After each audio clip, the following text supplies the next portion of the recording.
السلام علیکم ورحمۃ اللہ وبرکاتہ۔ الحمد للہ رب العالمین والصلاة والسلام علی سید الانبیاء والمرسلین وعلی آلہ واصحابہ اجمعین ومن تبعہم بإحسان الی یوم الدین، اما بعد۔ فعن ابن عمر رضی اللہ عنہما ان رسول اللہ صلی اللہ علیہ وسلم قال: صلاة الجماعة افضل من صلاة الفذ ب27 درجة۔ وعن ابی ہریرۃ رضی اللہ عنہ قال: قال رسول اللہ صلی اللہ علیہ وسلم: صلاة الرجل في جماعة تضاعف على صلاته في بيته وفي سوقه 25 ضعفا إلى آخر الحدیث۔ اذان ہو جانے دیجیے۔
محترم حضرات،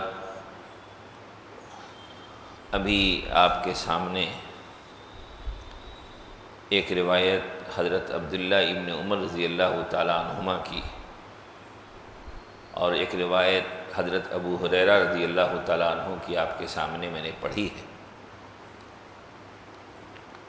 ان دونوں روایتوں کا تعلق نماز باجماعت ادا کرنے سے ہے۔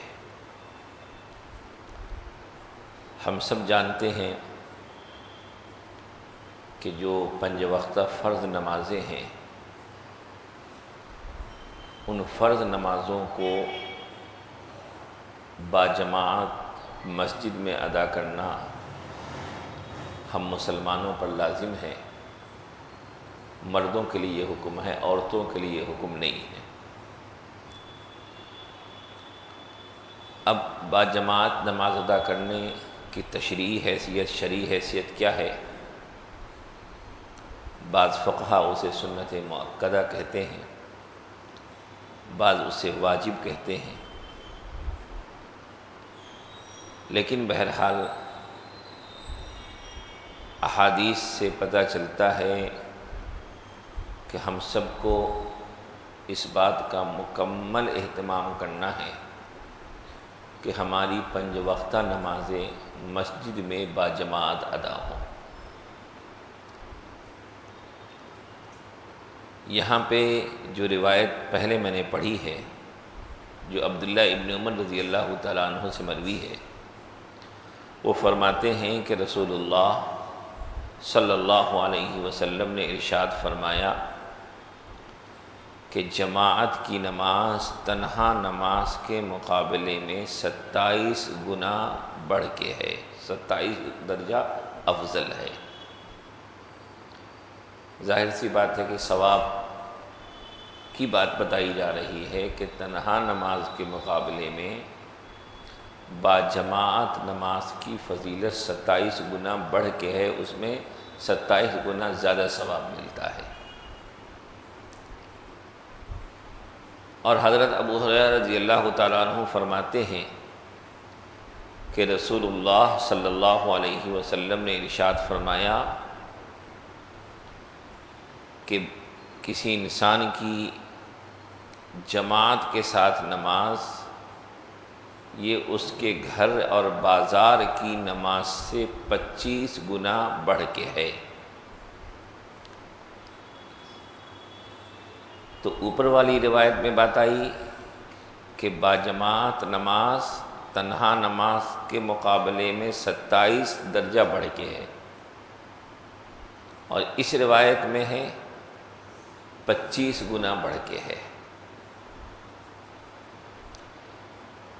امام ترمذی رحمۃ اللہ علیہ نے ترمذی شریف میں اس مسئلے کو حل کرتے ہوئے لکھا ہے کہ اکثر راوی جو اس روایت کو نقل کرنے والے ہیں، دیگر کئی صحابہ ہیں، انہوں نے انہی الفاظ کو نقل کیا ہے جو حضرت ابو ہریرہ رضی اللہ تعالیٰ عنہ نقل کرتے ہیں کہ تنہا نماز کے مقابلے میں جماعت کی نماز کا ثواب 25 گنا بڑھ کے ہے۔ البتہ ایک راوی عبداللہ ابن عمر رضی اللہ تعالیٰ عنہ ہیں کہ انہوں نے 25 کے بجائے 27 کا لفظ کہا ہے۔ روایت دونوں ہی صحیح ہے۔ اوپر والی عبداللہ ابن عمر رضی اللہ تعالیٰ عنہ والی روایت کو امام بخاری رحمۃ اللہ علیہ نے اور امام مسلم رحمۃ اللہ علیہ نے نقل کیا ہے، وہ روایت متفق علیہ ہے۔ حضرت ابو ہریرہ رضی اللہ تعالیٰ عنہ والی روایت کو امام بخاری رحمۃ اللہ علیہ نے بھی نقل کیا ہے، امام مسلم رحمۃ اللہ علیہ نے بھی نقل کیا ہے۔ روایت دونوں صحیح ہے، لیکن ان کی روایت میں 27 ہے اور حضرت ابو ہریرہ اور دیگر کئی صحابہ کی روایت میں 25 ہے۔ تو چاہے 27 ہو چاہے 25 ہو، اتنی بات تو طے ہے کہ تنہا نماز کے مقابلے میں جماعت کے ساتھ نماز ادا کرنے کا ثواب زیادہ ہے۔ اب زیادہ 25 گنا ہے یا 27 گنا ہے؟ تو بعض علماء نے لکھا کہ یہ ہو سکتا ہے کہ جہری نماز اور سری نماز کا فرق ہو، کہ سری نماز 25 گنا بڑھ کے ہو اور جہری نماز 27 گنا بڑھ کے ہو۔ تو وہ روایت پر بھی عمل ہو جائے گا، اس روایت پر بھی عمل ہو جائے گا، دونوں روایت پر عمل ہو جائے گا۔ بہرحال باجماعت نماز ادا کرنے کا ثواب زیادہ ہے۔ اب حضرت ابو ہریرہ رضی اللہ تعالیٰ عنہ کی روایت میں مزید تفصیل یہ ہے کہ فرمایا کہ یہ ثواب بڑھ کے کیوں ہے؟ وہ اس لیے بھی ہے کہ جب انسان وضو کرتا ہے اور اچھی طرح وضو کرتا ہے، پھر وہ مسجد کی طرف نکلتا ہے، تو اس کو صرف نماز ہی گھر سے نکال کے لے کے جا رہی ہے۔ وہ گھر سے کیوں نکل رہا ہے؟ نماز کی خاطر نکل رہا ہے۔ تو اب لم یخطو خطوۃ الا رفعت بها درجہ، کہ جتنے قدم چلتا ہے ہر قدم پر اس کا درجہ بلند کیا جاتا ہے، وحطت عنہ بہا خطیئہ، اور اس کے گناہ معاف کیے جاتے ہیں۔ تو اب باوضو ہو کے وہ گھر سے نکلا، ہر قدم پہ اس کا درجہ بلند ہو رہا ہے، جا رہا ہے وہ مسجد کو نماز کی خاطر، اور ساتھ ساتھ ہر قدم پہ اس کے درجات کی بلندی ہو رہی ہے، گناہوں کی معافی ہو رہی ہے۔ اور یہ چلنا کتنا مبارک ہے، پسندیدہ ہے، اور یہ مسجد کی طرف چل کے جانا یہ اللہ کو کتنا پسند ہے۔ ایک روایت سے پتہ چلتا ہے کہ اس عمل کے وسیلے سے دعا کی جائے تو وہ دعا قبول ہو جاتی ہے۔ چنانچہ ایک روایت میں ہے کہ نبی اکرم صلی اللہ علیہ وسلم سے منقول ہے وہ دعا کہ جب کوئی شخص وضو کر کے مسجد سے نکلتا ہے اور مسجد کو جاتا رہتا ہے راستے میں، تو دعا کرتا ہے اللہم انی اسألک بحق السائلین علیک و بحق ممشای ھذا۔ جا رہا ہے کہاں؟ مسجد کو، کہ یا اللہ میں آپ سے سوال کرنے والے بندوں کے حق کے وسیلے سے سوال کر رہا ہوں، اور وہ بحق ممشای ھذا، اور اپنے اس چل کے جانے کے وسیلے سے سوال کر رہا ہوں، کیونکہ میں جو یہ چل کے جا رہا ہوں، میرا یہ چل کے جانا کسی تکبر اطراحٹ کے لیے، دکھاوے کے لیے نہیں ہے، بلکہ میں جو نکلا ہوں آپ کی رضا کی تلاش کے لیے، آپ کی ناراضگی سے بچنے کے لیے۔ تو چونکہ میرا یہ نکلنا آپ کو خوش کرنے کے لیے ہے اور آپ کی ناراضگی سے بچنے کے لیے ہے، کسی دنیاوی مقصد کے لیے نہیں ہے، تو اب گویا کہ اس چل کے جانے کے وسیلے سے دعا کی جا رہی ہے۔ اب نبی اکرم صلی اللہ علیہ وسلم جو دعا بتائیں اور جس عمل کے وسیلے کی تلقین کریں، ظاہر سی بات ہے کہ وہ عمل عند اللہ مقبول ہے۔ فرماتے ہیں کہ جو آدمی اس طرح دعا کرتا ہے اس کی وہ دعا قبول ہو جاتی ہے۔ تو گویا کہ یہ عمل مقبول ہے، اسی لیے اس کے وسیلے سے دعا کی جا رہی ہے۔ خیر، چل کے جا رہے ہیں، درجات کی بلندی ہو رہی ہے، گناہوں کی معافی ہو رہی ہے، اسی لیے علماء نے لکھا کہ مسجد چل کے جانا چاہیے، تو اور حدیث میں بھی ہے کہ بہت دوڑ بھاگ کے نہیں بلکہ اطمینان کی چال چلتے ہوئے آنا چاہیے، کیونکہ جتنے قدم زیادہ ہوں گے اتنے ہی درجات کی بلندی ہوگی، اتنے ہی گناہوں کی معافی ہوگی، لیکن اس میں بھی ایسا نہیں کہ بیماروں کی چال چل کے جائے، ایک نارمل چال جیسا عام طور پہ چلتا ہے، بہت تیز قدم بھی نہیں، بہت سست رفتاری کے ساتھ بھی نہیں۔ فرماتے ہیں کہ فَإِذَا صَلَّى لَمْ تَزَلِ الْمَلَائِكَةُ تُصَلِّي عَلَيْهِ مَا دَامَ فِي مُصَلَّاهُ۔ ابھی ہم لوگوں نے نماز پڑھی ہے، اور نماز پڑھ کے ہم لوگ بیٹھے ہیں۔ فرماتے ہیں کہ جب آدمی وہ شخص مسجد کو گیا، جاتے ہوئے تو یہ انعام میں اسے ملا کہ گناہوں کی معافی بھی ہوتی رہی، درجات کی بلندی بھی ہوتی رہی، ایک محبوب عمل کرتے ہوئے وہ مسجد کو پہنچا۔ فرمایا جب وہ نماز پڑھ چکا ہوتا ہے، نماز سے فارغ ہو چکا ہوتا ہے، تو فرشتے اس کے لیے رحمت کی اس وقت تک دعا کرتے رہتے ہیں جب تک وہ اپنی نماز کی جگہ میں ہوتا ہے۔ مستقل اس کے لیے فرشتوں کی طرف سے رحمت کی دعائیں ہو رہی ہیں۔ بتائیے کتنی خوش نصیبی ہوگی کہ ہم بیٹھے ہیں اور ہمارے لیے رحمت کی دعائیں فرشتے کر رہے ہیں۔ بتائیے کتنا مبارک عمل ہے یہ۔ اور ایک روایت بہت پہلے میں نے آپ کو سنایا تھا، کفارات و درجات والی روایت، جس میں کہا گیا کہ جن اعمال کو اللہ کے پاس فرشتے لے جانے کے لیے ایک دوسرے سے مقابلہ کرتے ہیں، اس میں ایک عمل یہ بھی بتایا تھا کہ نماز کے بعد کچھ دیر مسجد میں بیٹھنا، بھاگنے میں جلدی نہیں کرنا۔ تو اب دیکھیے جب تک وہ اپنی مصلی میں ہے، نماز کی جگہ میں ہے، تب تک اس کے لیے فرشتے مسلسل دعائے رحمت کر رہے ہیں جب تک کہ وہ حدث نہ کرے۔ اب یہاں پہ دو طرح پڑھا گیا، معلم یحدث معلم یحدث، جب تک وہ کوئی بات چیت نہ کرے، یعنی بس ادھر ادھر دوسرے کاموں میں نہ لگے، یا جب تک وہ حدث نہ کرے یعنی باوضو رہے گا، باوضو رہ کر کے مسجد میں موجود ہے، تو اس وقت تک اس کے لیے رحمت کے فرشتے دعائیں کر رہے ہیں۔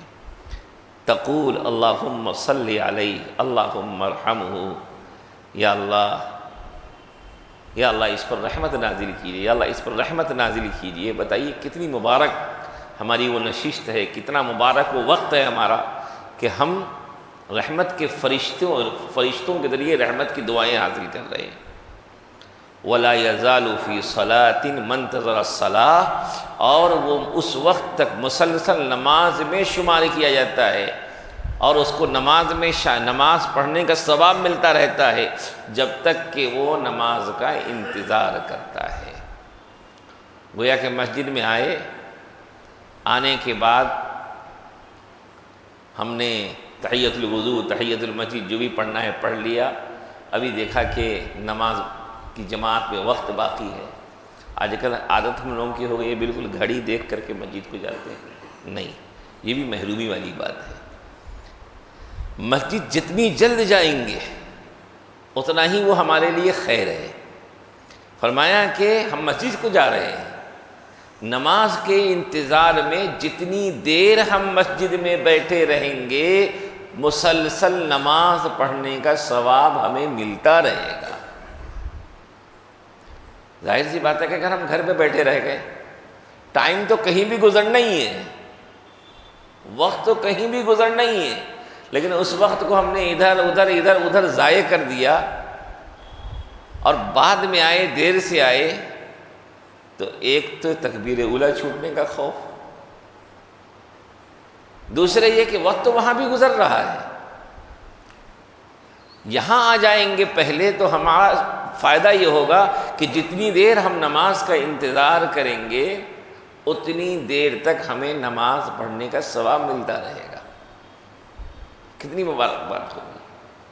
اور وقت سے پہلے آنے پہ تکبیر تحریمہ، تکبیر اولیٰ ملنے کا بھی فائدہ ہوگا۔ تکبیر اولیٰ کو پانے کا بھی ایک مستقل فضیلت والا عمل ہے تکبیر اولیٰ کے ساتھ نماز پڑھنا۔ اور جو لوگ اس بات کا اہتمام کرتے ہیں، الحمدللہ ہر زمانے میں ایسے لوگ ہیں، آج بھی ہیں، اللہ تعالیٰ ان کے لیے آسان کر دیتے ہیں۔ کوئی بہت مشکل چیز نہیں ہے، بس یہ کہ انسان کے اندر ایک اہتمام اور فکر ہو کہ ہمیں یہ کام کرنا ہے۔ امام اعظم ابو حنیفہ رحمۃ اللہ علیہ کے شاگرد ہیں امام محمد رحمۃ اللہ علیہ، اور ان کے شاگرد ہیں محمد ابن سماع رحمۃ اللہ علیہ۔ امام محمد رحمۃ اللہ علیہ کی کئی کتابوں کو انہوں نے ان سے نقل بھی کیا ہے۔ ان کے بارے میں آتا ہے کہ ان کی 40 سال تک نمازیں اس طرح ادا ہوئیں کہ تکبیر اولیٰ فوت نہیں ہوئی۔ تکبیر اولیٰ فوت نہیں ہوئی، صرف ایک دن جس دن ان کی والدہ کا انتقال ہوا تھا، نماز جماعت سے چھوٹ گئی، جس کو انہوں نے قضا نہیں ہوئی، جماعت چھوٹ گئی، تکبیر اولیٰ چھوٹ گئی ایک دن 40 سال میں، تو ان کو بہت افسوس ہوا، بہت افسوس ہوا۔ تو اس کی تلافی کے لیے انہوں نے 50 رکعتیں نماز ادا کی۔ نماز تو ادا کر لی، رات میں خواب میں دیکھا کہ اے محمد، تم نے اس اس نماز با جماعت کے چھوٹنے پر 50 رکعتیں تو پڑھ لی ہیں، لیکن اس آمین کو کہاں سے لاؤ گے؟ جو فرشتے آمین کہتے ہیں تمہاری نماز میں، جب امام الضالین کہتے ہیں تو حکم ہے کہ بھائی تم لوگ آمین کہو، اور اس پر فرشتے بھی آمین کہتے ہیں، اور فرمایا کہ جس کی آمین فرشتے کی آمین اس کے موافق ہو گئی تو اس کے پچھلے گناہ معاف ہو جاتے ہیں۔ ہے نا روایت میں کہ جب امام والضالین کہے تو تم آمین کہو آہستے سے، کیونکہ آمین دعا ہے، دعا آہستے سے ہوتی ہے۔ تو فرمایا کہ جب امام والضالین کہے تو تم آمین کہو، اور جس کی آمین فرشتوں کی آمین کے موافق ہو گئی، میچ کر گئی، تو اس کے پچھلے گناہ معاف ہو جائیں گے۔ تو فرمایا کہ محمد ابن سماع، تم نے تو تلافی کرنے کے لیے 3 رکعتیں نماز پڑھ لی، لیکن فرشتے کی آمین کو کہاں سے لاؤ گے؟ گویا کہ کچھ چیزیں ایسی چھوٹتی ہیں کہ ان کو دوبارہ پانا ممکن نہیں ہے۔ جیسے مثال کے طور پر کہا جاتا ہے کہ رمضان، روایت میں بھی ہے کہ اگر کسی نے رمضان کا روزہ چھوڑ دیا، بعد میں اس کی قضا کر لے گا تو ذمہ داری پوری ہو جائے گی، لیکن رمضان میں روزہ رکھنے کی جو فضیلت ہے، کتنے دن بھی قضا کر لے، پوری زندگی بھی قضا کرے تو وہ فضیلت تو نہیں ملے گی اسے۔ تو ہم لوگ بہت بڑی غلط فہمی میں مبتلا ہیں، اور اس وقت جو دین کے حوالے سے ہمارے اندر ایک کوتاہی پیدا ہو گئی ہے، سستی پیدا ہو گئی ہے کہ بہت سی مرتبہ بہت سے لوگ تو نماز نہیں پڑھ رہے ہیں، لیکن پڑھنے والوں میں بھی جو اہتمام ہونا چاہیے، نماز کو با جماعت ادا کرنے کا اہتمام جو ہونا چاہیے، مسجد پہنچ کر، اس حوالے سے بھی بڑی ہم سبوں کے اندر سستی پیدا ہو جا رہی ہے۔ ہم پڑھنا ہے پڑھ لیں گے کہیں پر، نہیں۔ اس روایت کا کیا تقاضا ہے کہ جب ہماری نماز 27 گنا بڑھ کے ہے، 25 گنا بڑھ کے ہے، فرشتے کی آمین بھی اسی نماز میں ہوگی، تو ہمیں اس فضیلت کو، اس ثواب کو حاصل کرنے کے لیے نماز با جماعت پڑھنے کا اہتمام کرنا ہے، مسجد وقت سے پہلے پہنچنے کا اہتمام کرنا ہے، اور نماز سے فارغ ہونے کے بعد بھی کچھ دیر مسجد میں گزارنے کا اہتمام کرنا ہے، تاکہ زیادہ سے زیادہ ہمارے لیے فرشتوں کی طرف سے رحمت کی دعائیں ہو سکیں۔ اس سلسلے میں اور بھی کئی روایتیں ہیں۔ نبی اکرم صلی اللہ علیہ وسلم نے فرمایا ایک روایت میں کہ جس شخص کی یہ تمنا ہو کہ وہ اللہ سے اس حال میں ملے کہ وہ مسلمان ہو، ایمان و اسلام کی سلامتی کے ساتھ ملنا چاہتا ہے، تو اسے چاہیے کہ ان نمازوں کی حفاظت کرے۔ نمازوں کی حفاظت کیا ہوگی کہ وقت پر پڑھیں اور باجماعت پڑھنے کا اہتمام کریں۔ اسی طریقے سے بعض موقع پہ بعض صحابہ نے نبی اکرم صلی اللہ علیہ وسلم سے اس سلسلے میں رخصت چاہی، چونکہ صحابہ کا دور شریعت کے مرتب ہونے کا، شریعت کے نازل ہونے کا دور تھا، اس لیے اللہ تعالیٰ نے کئی مرتبہ ان سے سوالات کروائے ہیں، اور نبی اکرم صلی اللہ علیہ وسلم سے جو بھی ہدایت ملی ہے اس کو 100% صحابہ نے قبول کیا ہے۔ تو ایک مرتبہ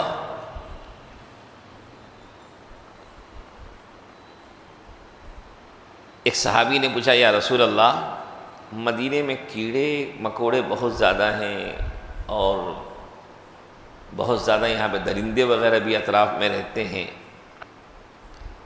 تو کیا ہم لوگ بعض خاص حالات میں گھر پہ ہی نماز پڑھ لیا کریں؟ تو فرمایا کہ کیا تمہیں حی علی الصلاح کی آواز ملتی ہے، حی علی الفلاح کی آواز ملتی ہے؟ تو کہا گیا کہ ہاں یا رسول اللہ۔ فرمایا فحیھا لھا،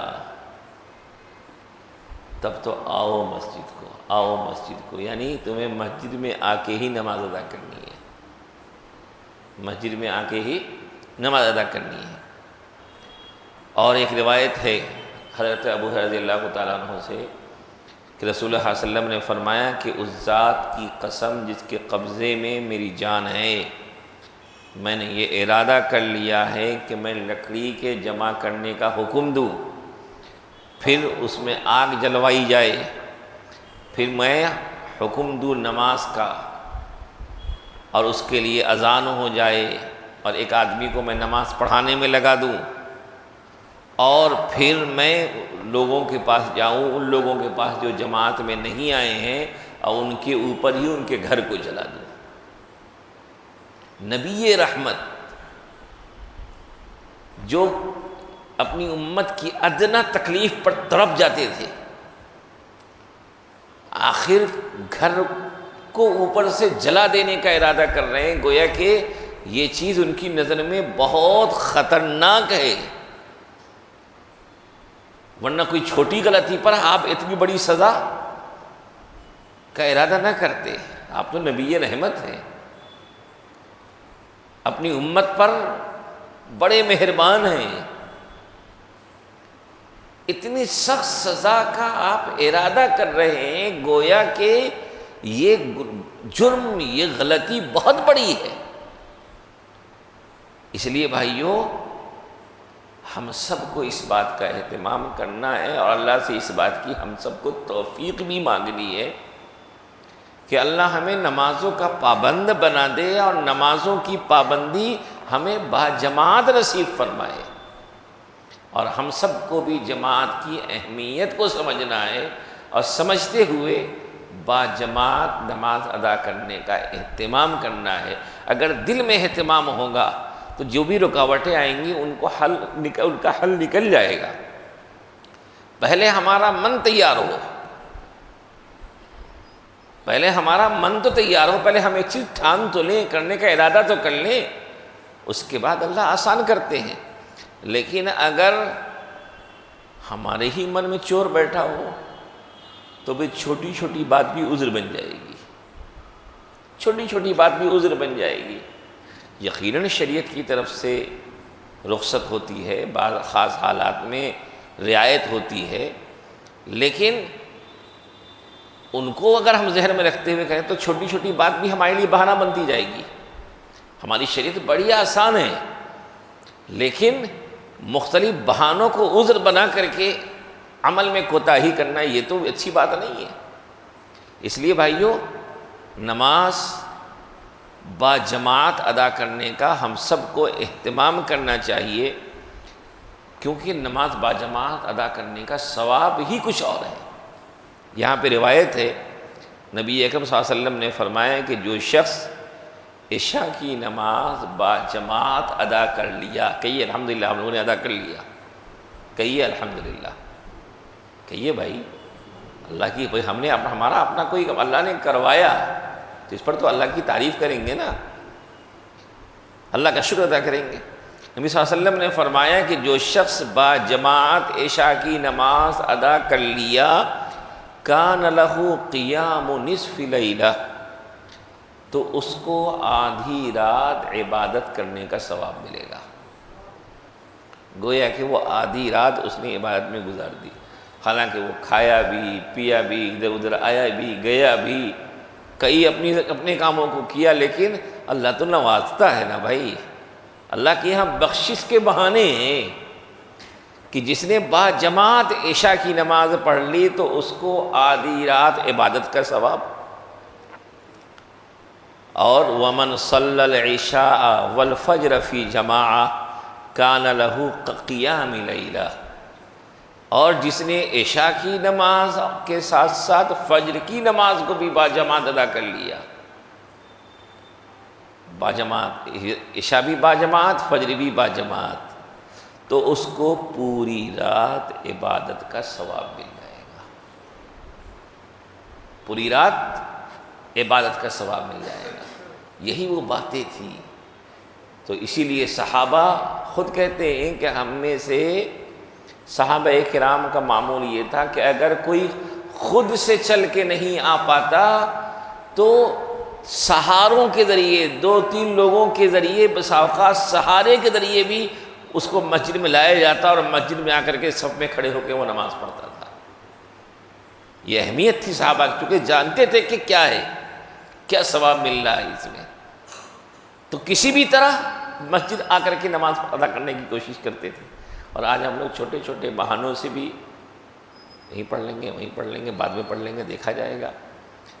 یہاں پہ روایت ہے، نبی صلی اللہ علیہ وسلم نے فرمایا کہ جس گاؤں میں بھی یا جس بستی میں بھی، جس گاؤں میں بھی 3 لوگ ہوں، 3 مسلمان ہوں، اور ان میں نماز باجماعت ادا نہ کی جائے تو شیطان ان پر غالب ہو جاتا ہے، حاوی ہو جاتا ہے۔ شیطان ان پر کیا ہو جاتا ہے؟ گویا کہ فرمایا کہ جہاں کہیں بھی جماعت بنانا ممکن ہو جماعت سے ہی نماز پڑھو۔ فرمایا فعلیکم بالجماعہ، تو تم پر لازم ہے جماعت۔ فإنما یأکل الذئب من الغنم القاسیہ، فرمایا کہ بھیڑیا اس بکری کو کھا جاتا ہے جو بکری ریوڑ سے الگ ہو جائے۔ فرمایا کہ جو جماعت سے مل کے رہے گا وہ محفوظ رہے گا، دین و ایمان اس کا محفوظ رہے گا، اور جو جماعت سے کٹ جائے گا شیطان کے لیے اس پر مسلط ہونا آسان ہو جائے گا۔ تو گویا کہ مسجد سے، مسجد کے اعمال سے ہم جڑ کے رہیں گے تو اس کے ذریعے گویا کہ شیطان کو ہم پر حاوی ہونے کا موقع نہیں ملے گا۔ یہ سب نظام ہے رسول اللہ صلی اللہ علیہ وسلم کی طرف سے دیا ہوا، ہم اس کو اختیار کریں گے تو ہماری زندگی میں اس کے اچھے اثرات، خیر کے اثرات مرتب ہوں گے۔ اس لیے ہم سب کو ان باتوں کی کوشش کرنی چاہیے۔ اللہ سے دعا ہے کہ اللہ تعالی ہم تمام لوگوں کو صحیح فکر و عمل کی توفیق نصیب فرمائے۔ وآخر دعوانا الحمدللہ رب العالمین۔